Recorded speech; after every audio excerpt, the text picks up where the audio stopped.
আসসালামু আলাইকুম বন্ধুরা, আজকে আমি নিয়ে এসেছি আমার মায়ের হাতের খুবই মজাদার হাঁস ভুনার রেসিপি। তো চলেন ভিডিওটি শুরু করা যাক।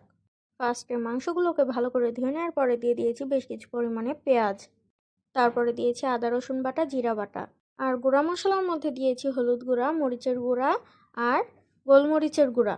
তারপরে দিয়েছি তেজপাতা, দারচিনি আর সামান্য পরিমাণে তেল। তারপরে মাংসগুলোকে ভালো করে ম্যারিনেট করার পরে দিয়ে দিয়েছি স্বাদ মতো লবণ, তারপরে হাত ধোয়া পানি। মাংসটি এখন রান্নার জন্য প্রস্তুত হয়ে গেছে। এখন চুলায় বসিয়ে দিতে হবে কষানোর জন্য। তো দেখেন বেশ কিছুক্ষণ ধরে মাংসটিকে ঢাকনা দিয়ে কষিয়ে নেওয়ার পরে কত সুন্দর লাগছে না দেখতে।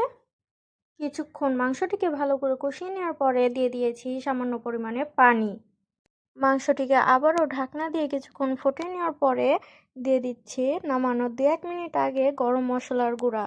তারপরেই রেডি আমার মায়ের হাতে সুস্বাদু হাঁস ভুনার রেসিপি। ভিডিওটি যদি ভালো লাগে তাহলে একটি লাইক, কমেন্ট, শেয়ার করে দিবেন। Thank you.